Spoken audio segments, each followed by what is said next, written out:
AFAD 2009 yılında kuruldu. Daha önce hemen hemen aynı işi yapan 3 kurum bir araya getirildi.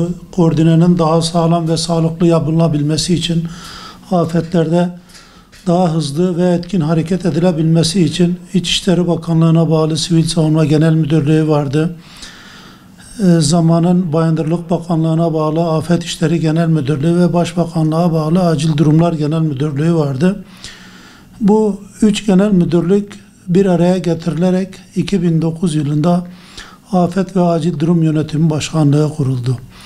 Yani afetlerde koordineyi sağlayacak kurum olarak görevine o zaman başladı. O günden beri bu görevini devam etmektedir. Tabii afetler ezelden beri olup gitmekte. Zaman zaman şekilleri, zamanları değişse de sürekli insanoğlunu zarara uğratan, rahatsız eden afetler meydana gelmekte. Biz bu afetlere karşı ne kadar hazırlıklı olursak o kadar az zararla atlatmış olacağız. Bizim ülkemizde de bu hazırlıklar yapılmakta ve gittikçe daha bilinçli bir toplum haline gelmekteyiz afetlere karşı. Tabii ülkemiz bir deprem ülkesi. Topraklarımızın %90'ından daha fazlası deprem fayları üzerinde yer almakta. O yüzden bizim birinci önceliğimiz deprem tehlikesi. Tabii bu depreme karşı depremden önce, deprem sırasında ve deprem sonrasında alınması gereken önlemler, yapılması gereken tarzlar, hareketlerimiz var. Depremden önce en büyük önlemimiz, tedbirimiz sağlam yapılar yapmalıyız. Biz yapılarımızı, binalarımızı ne kadar sağlam yaparsak o kadar az hasarla depremleri atlatacağız. Biz ev alırken, yaparken mutlaka mühendislik hizmeti almamız lazım. Mutlaka o bölgenin deprem fay hatları hakkında bilgi sahibi olmamız lazım. Ne kadar sağlam yapıda oturursak o kadar az zararla depremleri atlatmış olacağız. Onun için depremlerden önce birinci yapmamız gereken sağlam yapılarda oturmak, sağlam yapılar yapmak, sağlam binalar yapmak. İkincisi bir planlama yapmamız lazım. Yani biz depremden önce ailemizle beraber bir planlama yapacağız. Depremden sonra nerede buluşacağımızı bir karara bağlamamız lazım. Bir de afet ve acil durum çantamız olması lazım. Bu çantanın içinde radyo var, düdük var, el feneri var ve şöyle biz geçen yıl eğitim yılı olması münasebetiyle bu çantamızı elimizden geldiği kadar yaygınlaştırmaya çalıştık. Hem eğitimlerde hem de tatbikatlarda bu çantayı kullanmaya çalıştık. Bu çanta biz tek başımıza enkaz altında kaldığımızda bu bize lazım olacak malzemeler, sesimizi dışarıya duyurmak için lazım olacak malzemelerin bulunduğu bir çantadır. Bir diğer alınması gereken önlemler evimizde düşebilecek, sarsılabilecek, bir sarsıntı anında bize zarar verebilecek malzemeleri televizyondur, dolaptır, buzdolabıdır mutlaka duvara sabitlememiz lazım. Bunlar sabitlediğimizde herhangi bir sarsıntı anında düşüp bize zarar vermelerini önlemiş olacağız. Bir diğer almamız gereken önlem eğitimlere mutlaka katılmamız lazım. Bu depremden önce, afetlerden önce alınması gereken önlemlerle ilgili bizim gerek AFAD'ın gerekse ilk yardım eğitimi veren sağlık teşkilatımızın eğitimlerine mutlaka ve mutlaka katılmamız gerekir. Bize lazım olan hayati bilgiler orada verilmektedir. Bir diğer önlem AFAD mobil çağrı uygulaması var. Bunu telefonlarımıza indirdiğimiz anda bir enkaz altında haberleşme kesildiği durumlarda biz bu mobil çağrı uygulaması sayesinde 112'ye ulaşabiliriz. Bu şekilde bizim enkaz altında nerede olduğumuzdan ekipler haberdar olacak ve bizi kurtarmak için harekete geçmelerini sağlamış olacağız. Bir de deprem anında yapılması gerekenler var. Deprem anında da sakin olmamız lazım. Balkonlardan, merdivenlerden, asansörlerden uzak durmamız lazım. Depremin geçmesini beklememiz lazım. Deprem olduğunda çök, kapan, tutun hareketini yaparak, başımızı ellerimizin arasına alarak, bir elimizle de sağlam bir yere tutunarak, ezilmeyecek bir cismin yanında eğilip çök, kapan, tutun hareketi dediğimiz hareketi yaparak depremin, sarsıntının geçmesini beklememiz gerekiyor. Zaten geçen de İzmir'de yine deprem oldu. O anda hani bir vatandaşımız vefat etti ama yüksek katlardan atladığı için, hani depremden dolayı değil, yine panik ve kargaşadan dolayı ya da işte merdiven boşluğunda ya da asansör ya da balkonlardan atlama suretiyle yaralanmalar oldu. Bu nedenle özellikle yüksek katlardaysak, zemin kattaysak birkaç saniye içerisinde kendimizi dışarı atabiliyorsak tamam, ama 6, 7, 8. katlarda 15-20 saniyede merdivenlerde duracaksak çıkmamamız gerekiyor.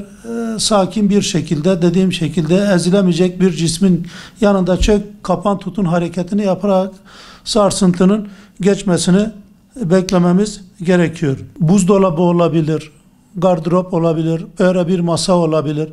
Yani ezilmesi zor olan malzemeler olmasını tercih etmemiz lazım. Evde bulunan, o anda nerede bulunuyorsanız, yani o daki cisimleri, malzemeleri, dolapları göz önünde bulundurarak en yakın olanın yanına yanaşmamız gerekiyor. Depremden sonra ise toplanma alanları var. Sarsıntı geçtikten sonra aile bireylerimizle toplanacağımız alanlar mevcuttur. Şu anda E-Devlet'e girdiğimizde acil toplanma alanları diye yazdığımızda bizim ikamet adresimize en yakın 3 toplanma alanı karşımıza çıkacak. Bu toplanma alanlarında toplanıp aile bireyleriyle bir araya gelebiliriz. Bundan sonra yetkililerden gelecek talimatları beklememiz gerekiyor. Ve evinize girilmesi izni verilmedikçe de evimize tekrar girmememiz gerekiyor. Yetkililer hasar tespitlerini yapacak. Ağır hasarlı mı, az hasarlı mı veya yıkılma tehlikesi var mı, yok mu? Bunun gibi bize bilgilendirme yapılmadıktan sonra, talimat verilmedikten sonra kesinlikle evlerimize girmememiz gerekiyor. Zaten AFAD, ilgili yetkililer geçici barınma alanları oluşturuyor. O tehlike geçinceye kadar orada barınabilecek imkanlar bize tanınıyor. Depremden sonra yine doğalgaz, su vanaları, elektrik şartellerini indirip evi terk etmeden önce yangına sebebiyet verilmemesi için bunları kapatıp ondan sonra evimizi terk edebiliriz. Şimdi 2021 yılı İçişleri Bakanlığı'nca afet eğitim yılı ilan edildi ve 56 milyona ulaşıldı. 56 milyon insanımıza eğitim verildi. İlimizde de halkımızın %80'ine ulaştık, eğitimlerimizi verdik. O eğitimlerin pratiğe dönüştürülmesi için de bu sene 2022 yılı yine İçişleri Bakanlığı tarafından afet tatbikat yılı ilan edildi. Şimdi bugün, yani 12 Kasım 2022'de ülke genelinde deprem anı çök, tutun, kapan tatbikatı yapılacak. Aynı anda bütün ülkede saat 18.57'de. Bu saatin tercih edilmesinin sebebi Düzce depremi 12 Kasım 1999'da olmuştu. Saat 18.57'de olmuştu. 30 saniye sürmüştü. 7.2 şiddetinde meydana gelmişti. O depreminde 845 vatandaşımız hayatını kaybetmişti. 4948 vatandaşımız da yaralanmıştı. Deprem tatbikatının bu saatte yapılmasının sebebi Düzce depreminin bu saatte meydana gelmiş olmasının nedeniyle bu saatte yapılmakta. Bir diğer sebebi de deprem anında bu tatbikatın yapılmasının bir diğer gerekçesi de deprem anında ne yapılması gerektiği ile ilgili bilgileri halkımıza kazandırmak. Bugün 18.57'de AFAD Başkanlığı'nca bütün operatörlerden telefonlara sesli anonslar gelecek. Bu anonsla depremin olduğu, tatbikatın başladığı anonsu gelecek. Biz de Hem telefonlara SMS gelecek hem de belediye ve merkezi ezan sistemiyle bu anonsları yayınlayacağız. Aynı anda bütün ülkede yayınlanacak. Bu anonslarla birlikte nerede bulunursak bulunalım, çök, tutun, kapan hareketini yapacağız ve 30 saniye bekleyeceğiz. 30 saniyeden sonra tatbikatımız sona erecek. Tabii her ilde bir merkez seçildi. İşte Sayın Valimizin, protokolün katılacağı bir merkez seçildi.